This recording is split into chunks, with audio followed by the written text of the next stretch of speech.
আসসালামু আলাইকুম রহমতুল্লাহি ওয়া বারাকাতুহু। হ্যালো বন্ধুরা, সবাই কেমন আছেন? আশা করি অনেক ভালো আছেন। তো আজকের এই ভিডিওটি অনেক গুরুত্বপূর্ণ, কারণ আজকের এই ভিডিওতে আমরা শিখব সূরাতুল বাকারা, অর্থাৎ বাকারা সূরাটা আমরা আজকের এই ভিডিওতে বানান করে শিখব। তো বন্ধুরা, আমি আপনাদেরকে বলছিলাম যে আমি একটি কোর্স করতে চাই, সেটা হচ্ছে সম্পূর্ণ কোরআন শরীফ বানান করে শেখা। তো আপনারা অনেকেই বলছেন যে হ্যাঁ, আমরা সম্পূর্ণ কোরআন শরীফ বানান করে শিখতে চাই।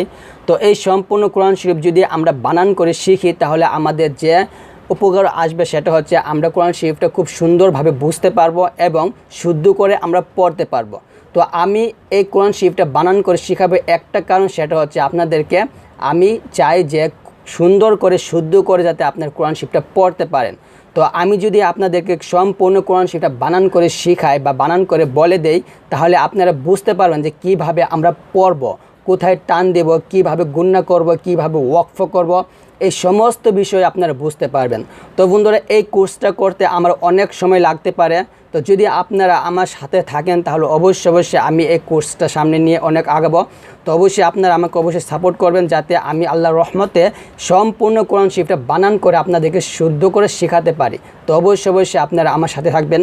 তো বন্ধুরা, এই ভিডিওটি শুরু করার আগে আরেকটি কথা বলে নেই, সেটা হচ্ছে যদি আপনি কোরআন শরীফ শিখতে চান, অর্থাৎ আপনি যদি কোরআন শরীফ পড়তে না পারেন, আপনার পরে একদম শুদ্ধ না, কিংবা আপনি একটা আরবি হরফও চিনেন না, তাহলে আমি আপনাকে বলবো আপনি অবশ্যই আমার এই রমজান মাসে কোরআন শিখি এই কোর্সের ভিডিওগুলো আগে দেখে আসবেন। তো যদি আপনি আমার এই রমজান মাসে কোরআন শিখি এই কোর্সটি সম্পূর্ণ করে থাকেন, তাহলে অবশ্যই এই কোর্সের ভিডিওগুলো আপনার জন্য, মানে সম্পূর্ণ কোরআন শরীফ বানান করে শিক্ষা, এই কোর্সের ভিডিওগুলো অবশ্যই আপনি দেখবেন।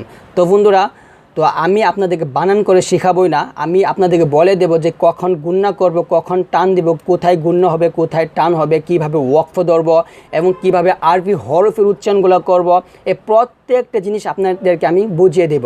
তো বন্ধুরা, আশা করি আপনারা এই ভিডিওগুলো দেখলে আপনারা অনেক উপকার হবেন এবং এই ভিডিওগুলো দেখে আপনারা অনেক কিছু শিখতে পারবেন। তো বন্ধুরা, চলুন শুরু করি সূরাতুল বাকারা। তো আমরা আজকে বাকারা সূরাটা শিখব। তো চলুন শুরু করি। আউযু বিল্লাহি মিনাশ শাইতানির রাজীম। বিসমিল্লাহির রহমানির রহিম। তো বন্ধুরা, আমাদের অনেকেরই বিসমিল্লাহটা শুদ্ধ হয় না। তো যদি আপনাদের বিসমিল্লাহটা শুদ্ধ না হয়, তাহলে আমার আগের ভিডিওগুলো দেখে একটু বিসমিল্লাহটা শুদ্ধ করে নেবেন। তো আমি এখান থেকে পড়া শুরু করব। আলিফ লাম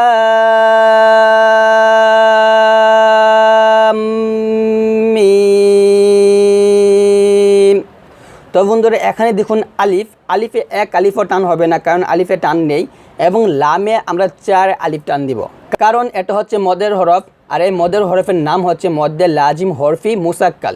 তো মদ্দে লাজিম হরফি মুসাক্কাল কাকে বলা হয়? যখন বন্ধুরা দেখবেন লামের উপর এই মোটা চিহ্নটা আসছে এবং বামে এই যে তাসদিদ আসছে, তো যদি লামের উপরে মোটা চিহ্ন আসে এবং বামে তাসদিদ আসে, তাহলে তাকে বলা হয় মদ্দে লাজিম হরফি মুসাক্কাল। তো এখানে আমরা অবশ্যই 4 আলিফ টান দিব। কয় আলিফ টান দিব? অবশ্যই 4 আলিফ টান দিব। তো বন্ধুরা, এই মিমের উপর মোটা চিহ্ন আসছে, তো আমরা এখানে মিমও টান দিব 4 আলিফ এবং লামও 4 আলিফ টান দিব।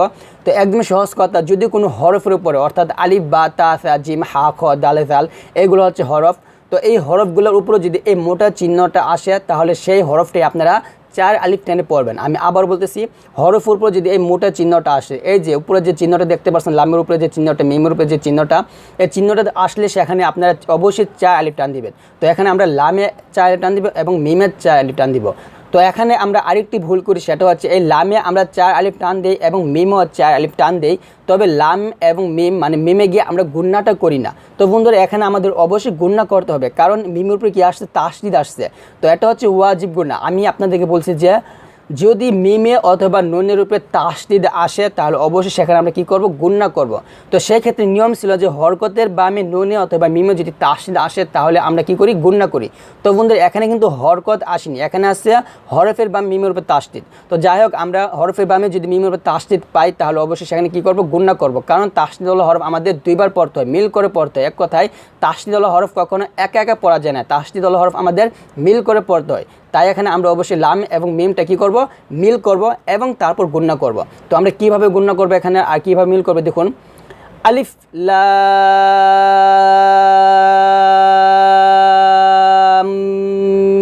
মিম। দেখুন বন্ধুরা, লাম মিম, লামে আমি 4 আলিফ টান দিয়ে তারপর মিমের সাথে মিল করে পড়ছি। তো অবশ্যই আপনারা এইভাবে পড়বেন।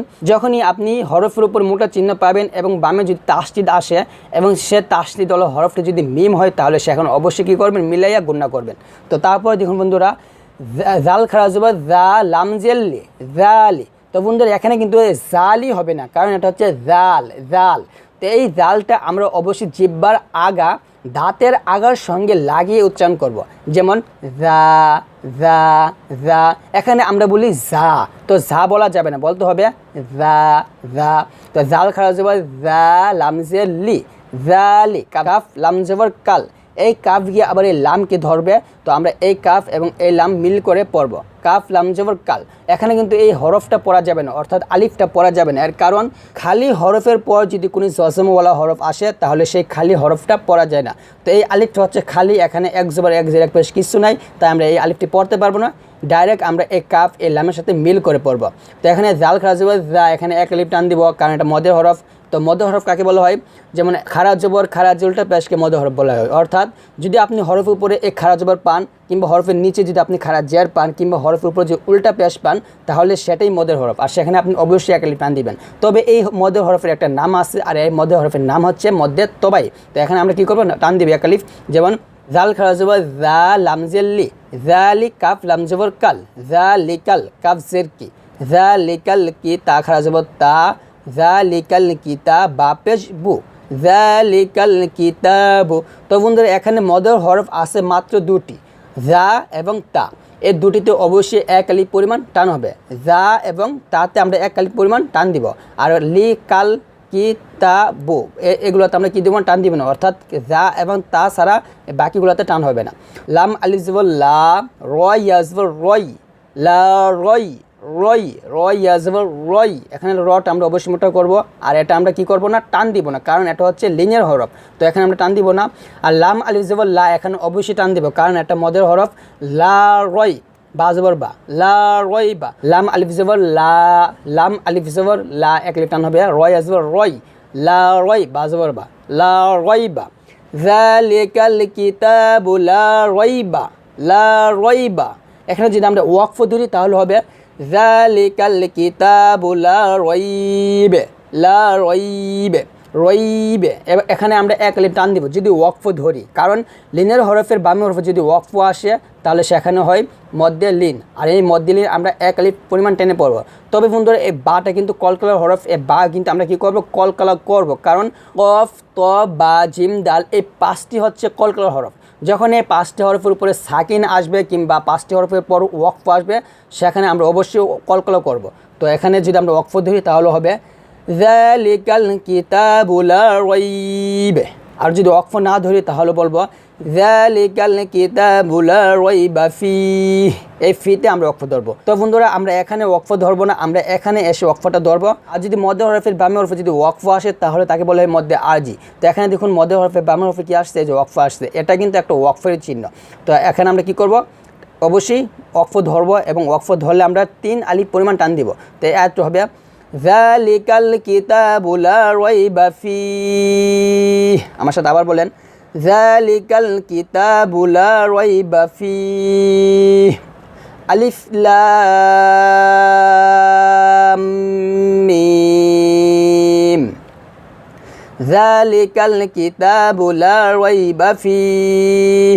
তারপর বন্ধু দেখুন হাফেশ হুদাল, লাম জবর দাল, হুদাল। এই দাল গিয়ে এই লামকে ধরবে, কারণ এই খালি হরফ পড়া যাবে না। হুদাল, লাম লাম যে লিল, হুদাল লিল। তো বন্ধুরা এখানে দেখুন তানবিনের পর তাসদিদ ওয়ালা হরফ আসছে। তো এখানে আমরা 2 জবর উচ্চারণ করবো না, এখানে আমরা 1 জবর উচ্চারণ করব। আর এই গুন্নার নাম হবে ঈদগামে বেলা গুন্না। তো ঈদগামে বেলা গুন্না কাকে বলে? তো ঈদগামে বেলা গুন্না বুঝতে হলে আপনাকে আগে জানতে হবে ঈদগামে বেলা গুন্না হরফ কয়টি। তো বন্ধুরা ঈদগামে বেলা গুন্না হরফ মাত্র 2টি, আর তা হচ্ছে র এবং লাম। তো যদি নুন সাকিন কিংবা তানবিনের পর র কিংবা লাম আসে তাহলে সেখানে আমরা কি করব, গুন্না সারা পড়ব, অর্থাৎ মিলাইয়া গুন্না সারা পড়ব। তো এখানে দাল লাম জবর দাল, এখানে মিলাবো কিন্তু গুন্না করব না। হুদাল, লাম লাম যে লিল, হুদাল লিল, মিম তাপেশ মুত্তা জবর তা, মুত্তা, হুদাল লিল মুত্তা, কফ ইয়াজির কিনুন জবর না, হুদাল লিল মুত্তাকিনা। আর ওয়াকফ ধরলে হবে হুদাল লিল মুত্তাকিন। এই কিনে আমরা 3 আলিফ টান দিব, কারণ এটা হচ্ছে মধ্যে আরজি, আর মধ্যে আরজি আমরা জানি 3 আলিফ টেনে পড়তে হয়। তো আবার বলি আলিফ লাম মিম যালিকাল কিতাবু লা রাইবা ফীহি হুদাল লিল মুত্তাকিন। তারপর বন্ধুরা এখানে দেখুন হামজার উপরে কিন্তু জবর নাই, হামজার উপরে জবর জের পেশ কিছু নাই। তো এখানে আমরা কিভাবে পড়বো, এটা আমরা কিভাবে বুঝবো যে এখানে আমরা জবর দিয়ে পড়বো না জের দিয়ে পড়বো না পেশ দিয়ে পড়বো। তো বন্ধুরা একটা কথা মনে রাখবেন, যদি ওয়াকফের পর যদি আলিফ আসে এবং যে সে আলিফের উপর যে জবর যে পেশ না থাকে, তবে আলিফের পরও হরফটা যে তাসদিদ ওয়ালা হরফ